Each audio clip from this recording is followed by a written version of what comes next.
I'm Lauren Bruner. I am a sophomore at Harriton High School of the Lower Merion School District, and I am part of our TV crew known as HHS-TV, and today I am interviewing the new superintendent, Dr. Mumin. Yes. Hello, it's nice to meet you. Oh, my pleasure. Thank you so much for coming in and interviewing me today. Of course. So, why did you want to be a superintendent? Great question.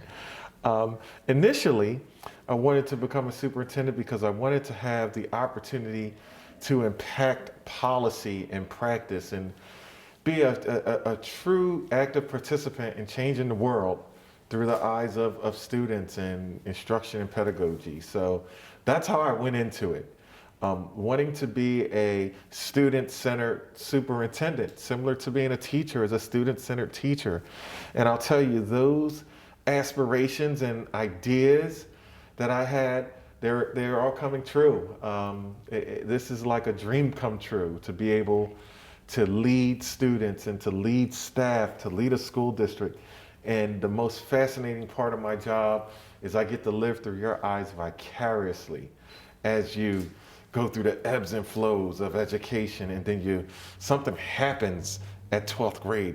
You become a great success, and then you start to move on with your future of infinite possibilities of success, and that just warms my heart over and over again. So what are one of your main goals for the district and for the students? Is to make sure that we are in a position where our education is future forward. It's very clear here in the Lower Merion School District, we're about grooming leaders, and we're taking our seats at the table to compete from a leadership vantage point. I'm very excited about that. I want to continue that tradition while also having the flexibility to adapt to the changing careers and the changing interests of our students. To succinctly, I want to be that consummate advocate for student success, in a nutshell, and have fun while doing it. Mm-hmm. So how do you plan on pursuing having all these student successes? Well, first of all, from this position as superintendent, it starts with good board policy, working hand in hand with our school board, where our policies map onto the needs of our kids and the needs of our facilities, the needs of our staff, et cetera, et cetera.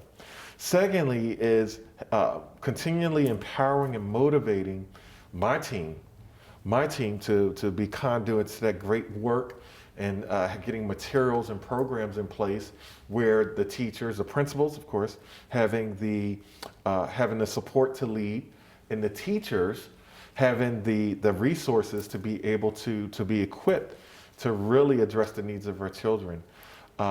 I see that as an exciting opportunity, And again, as we're talking about education itself and how education is constantly evolving, I mean, it takes a lot of energy to stay in front and lead young people like yourselves. And lastly, making sure we pay attention to student voice in this entire process. So it's a process that has to be cyclical. It's a process that has to be responsive. And it's a process that has to have a lot of collaboration. We're going to walk side by side to do this work. So what do you plan on implementing so that our district becomes a more future-forward district? I look at, right now, with the pieces that we have in place, it's going to take an opportunity for us. We need to build a synergy around the work that we've done. And as you know, changing with the times, where we have to be on various social media platforms and saturating that space. We have to have our news programming and our television channel saturated with great news and activities and updates from our student successes. We have to be in a position where, again, the students are championing the successes of the district. That's the piece where I think I'm going to focus in on and really create some strong energy behind that. And that not only includes the students, but it's the staff, the administrators, the parents, and the community. We have to come together under one umbrella of LMSD.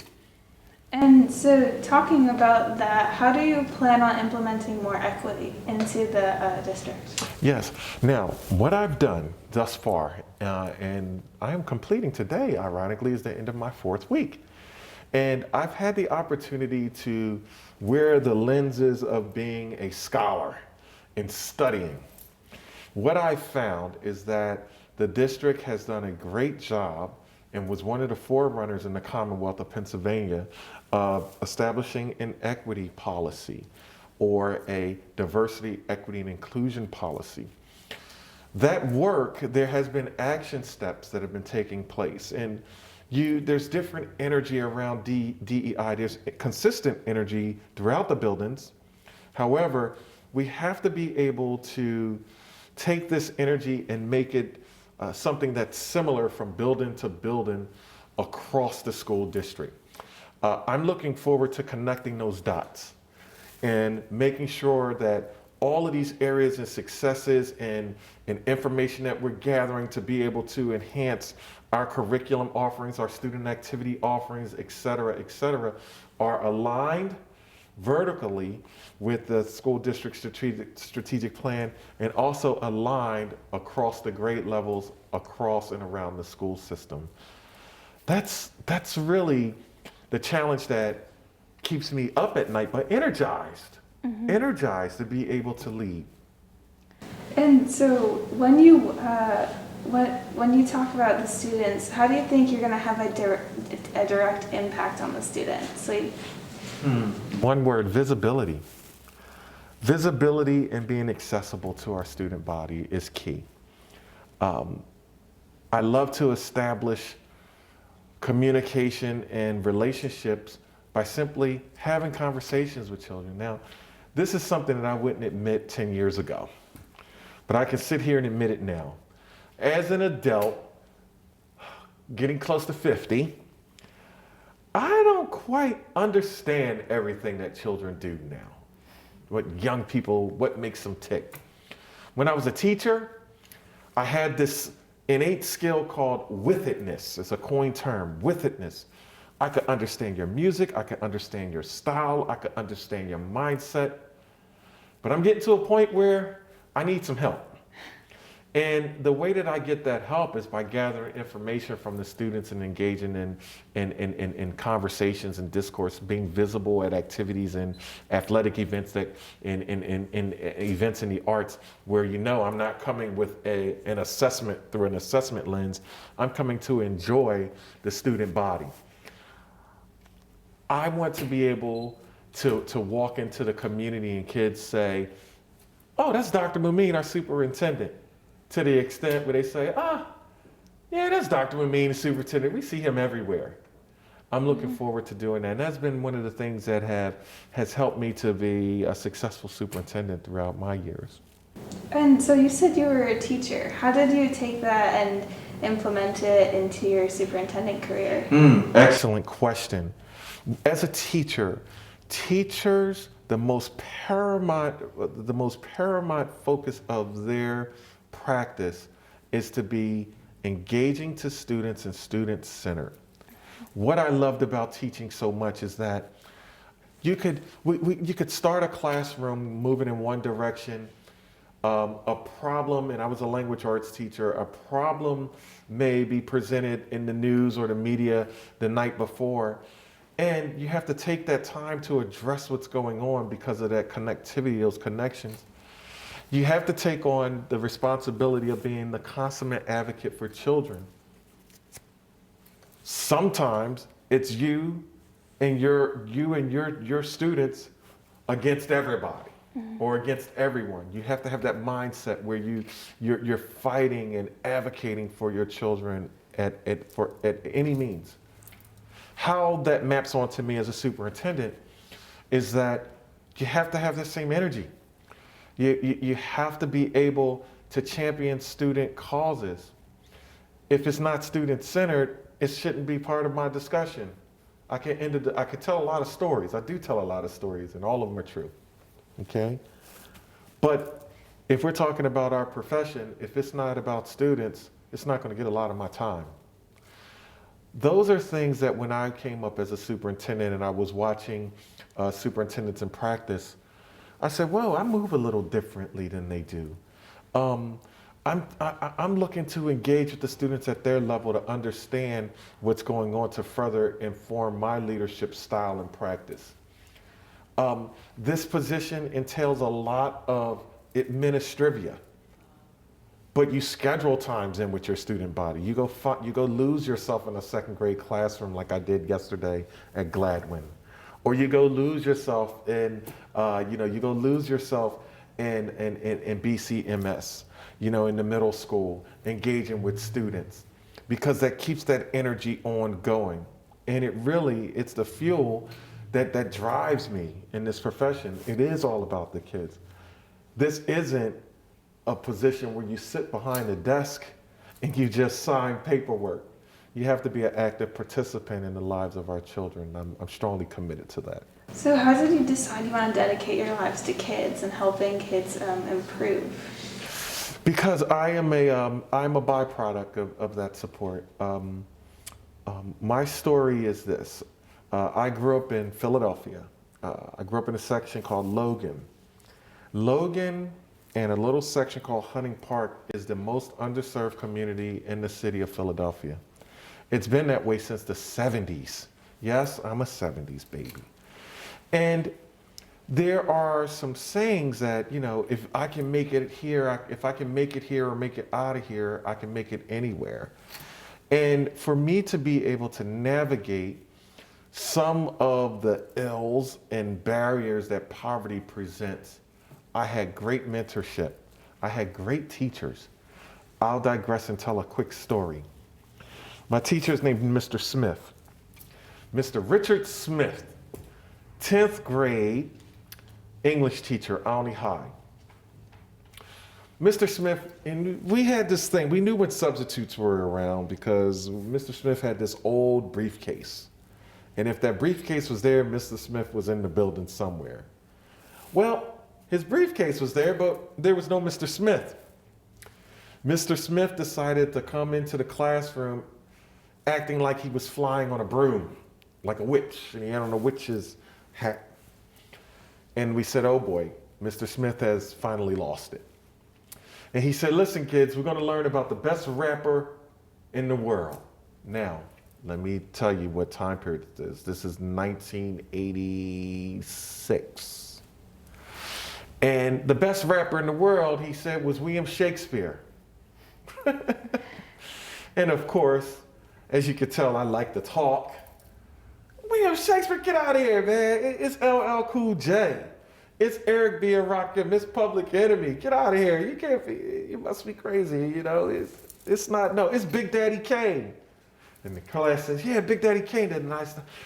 Because Big Daddy Kane is the B-I-G, the D-A-D-D-Y-K-A-N-E. Dramatic, Asiatic, unlike many, I'm different.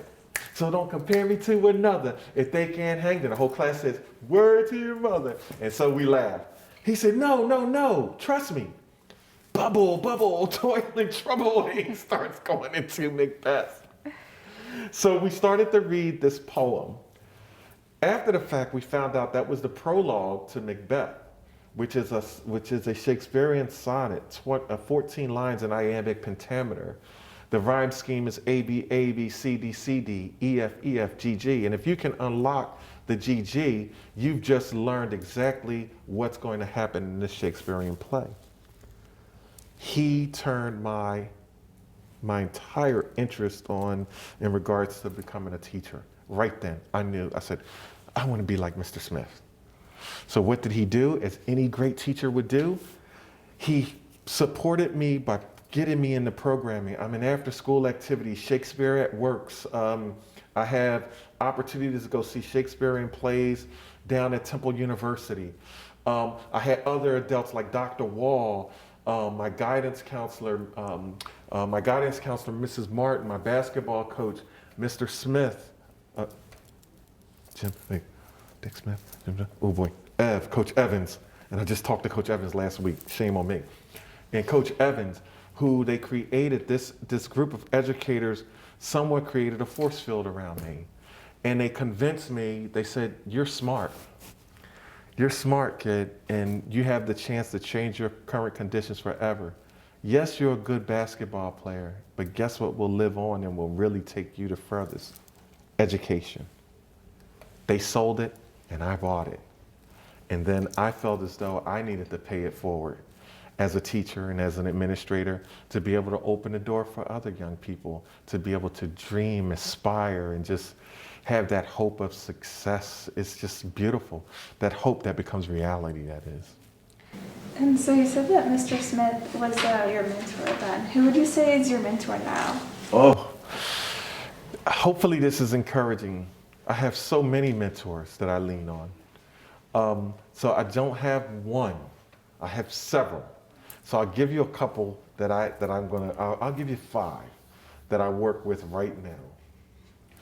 The 5 are this. One is Dr. Freeman Rabowski, who's the president of University of Maryland, Baltimore County.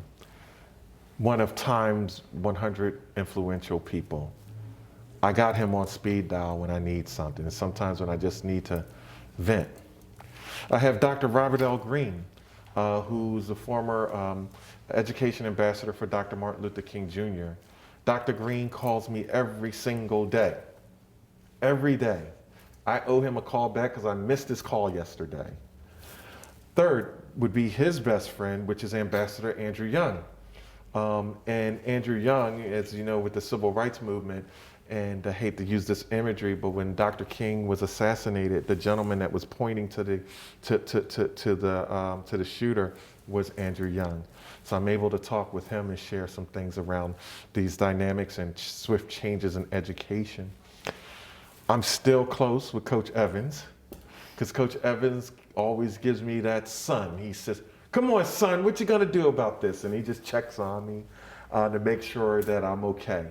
And I need that in this profession. And then, you know, you have some of those people that you just depend on for everything. And my behind the scenes person is Dr. Carol Saylor, who was my the first superintendent to hire me as an administrator, as a dean of students. And that was Mannheim Central School District. And I think she's one of the best, the cream de la cream in regards to superintendents. So what are your plans for the new middle school? Oh, first and foremost, it's to champion what a great facility and great environment that will be for student learning and engagement. I have a little bit of history around that site. I went to Northeastern Christian Junior College, which was the old mansion that was on that property. So there's a little bit of nostalgia there for me. But knowing, I'm a former English teacher, so I think in images and I think of that old mansion and what was happening then with education and what's going to be happening there now, which is future forward, student-centered engagement and learning. Beautiful. I think it is fabulous. And I believe that this building is going to be used as a model for how to bring students together in regards to student engagement and having the license to be active participants in their educational journey. So speaking of future forward, how do you plan on implementing greener strategies into the Lower Merion School District? Yes, first and foremost, it's going to take, you got certain levels. You have the policy level, but then you have the student level in regards to student voice and student activism. My first and immediate response to that is, student voice and student choice is paramount in our district. We need to gather and have clubs. Get your groups together, recruit a teacher, recruit an educator within the school system and start the movement. That gives us an opportunity to do it without creating an elaborate school district policy around it. We make it our procedural efforts and we make it part of what we do. The messaging is important also because, and it's ironic you asked this question. I was when I was in the middle school the other day in Ballackinwood, a young man was talking about styrofoam and how styrofoam is killing us all. And I said, establish a club, give us the information, let's talk about it. What are your ideas instead of styrofoam? And then how do we recycle? We can make this a sustainable activity. I believe the energy is going to come from the student body because you're well informed. You're well informed as young scholars, which is going to help us to be able to push this to something that is systemic throughout the school system. And so you said student voice, student choice. Yes, Is that ma'am. going to be your main your main motto as your superintendent? One of them. I believe the Times has led educators to be that way. It's now, this is the way I feel in my heart. But as you know, especially dealing with, in the midst of a pandemic, especially when students internationally were online, we recognize something. We recognize something as educators that, students, when you got back into the buildings and into these settings, your voices were, hey, we miss our friends. We miss our routines. We miss our activities. We love our school. We love our schools. We love our programming. And we want to be an active participant in what's going on here. So this whole thing called the new normal. What is the new normal?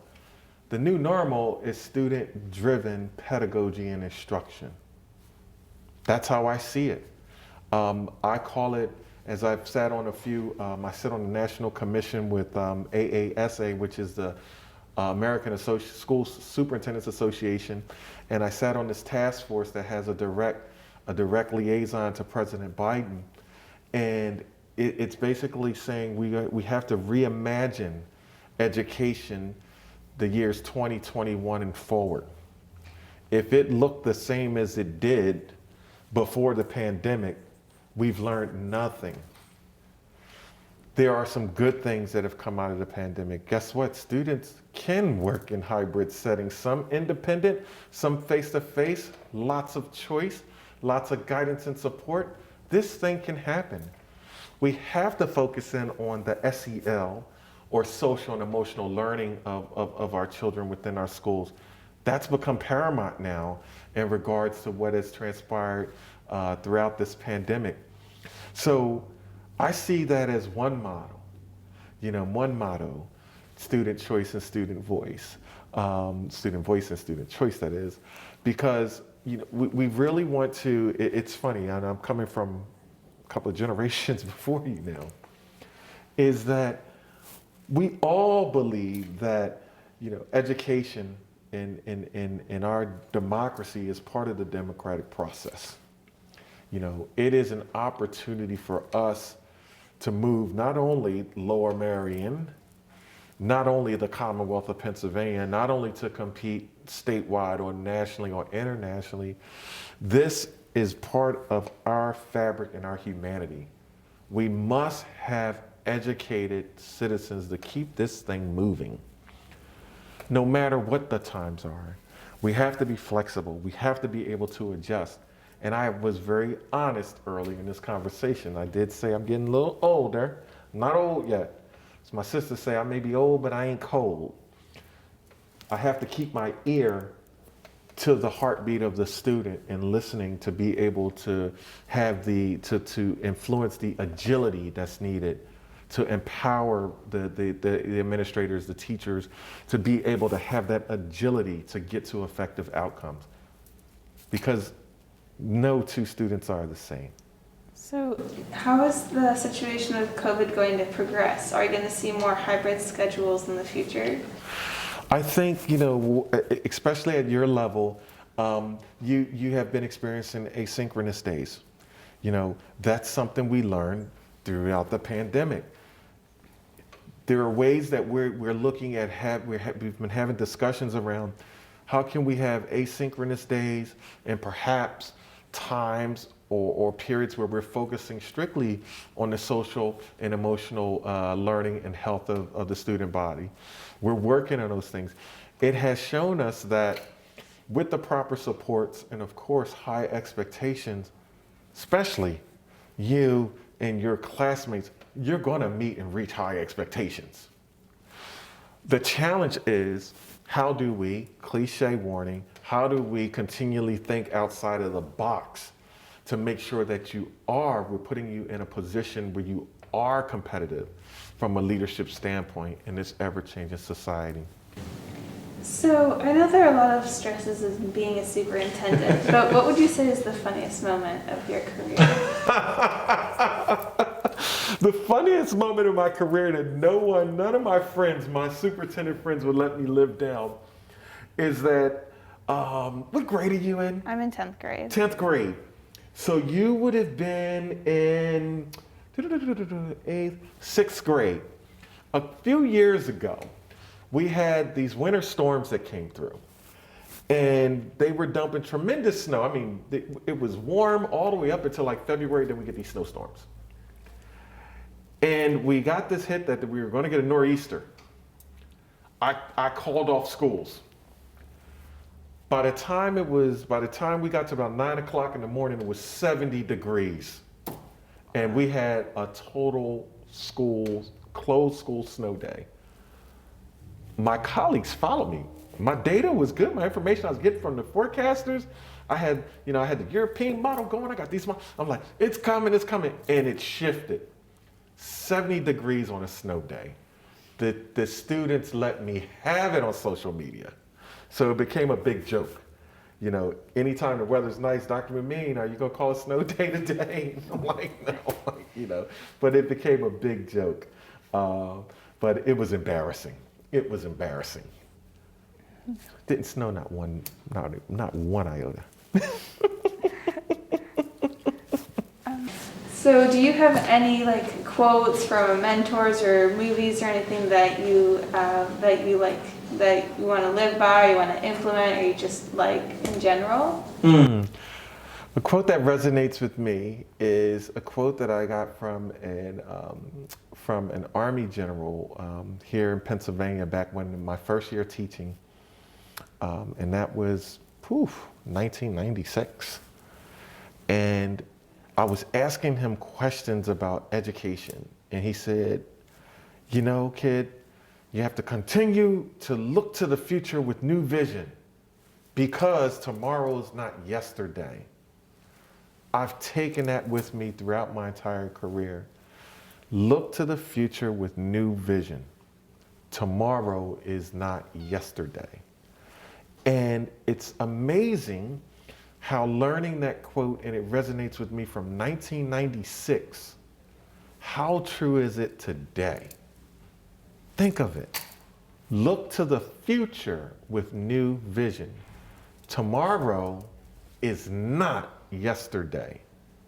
It's not yesterday. Mm-hmm. That's the beauty of being a superintendent, because it's nothing but awesome and infinite possibilities for you. And again, and many times, and most of the time as a superintendent in the school system, I'm leading from the front or I'm walking alongside. But when it comes to the students in the district, I love being in the back seat and just drive, because I'm living through your eyes vicariously as you dream and achieve. So thank you so much for having me today. That's beautiful. Thank you so much.